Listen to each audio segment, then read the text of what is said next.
وملائكته يصلون على النبي يا أيها الذين آمنوا صلوا عليه وسلموا تسليما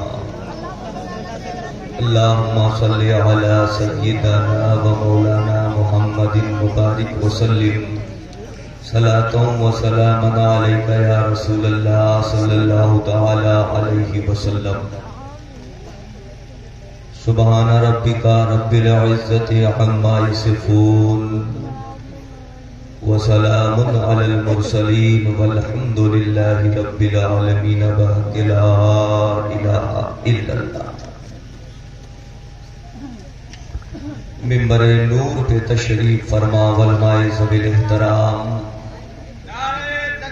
نعرہ تکبیر، نعرہ رسالت، مسلک اعلیٰ حضرت علماء اہل سنت، نعرہ تکبیر، نعرہ رسالت. منبر نور پہ تشریف فرما علماء ذوی الاحترام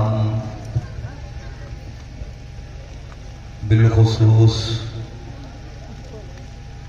اس پروگرام کی صدارت فرما رہے معمار قوم و ملت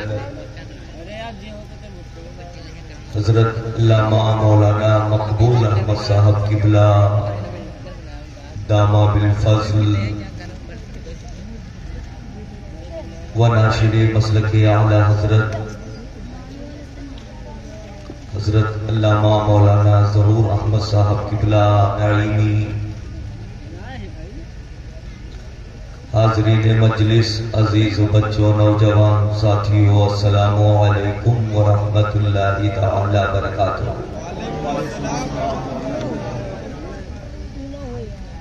نحمده ونصلي ونسلم على رسوله الكريم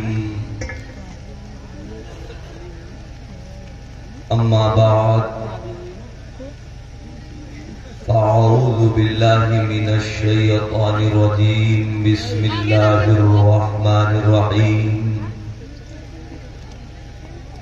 فقد قال الله تبارك وتعالى في القرآن المجيد والفرقان الحميد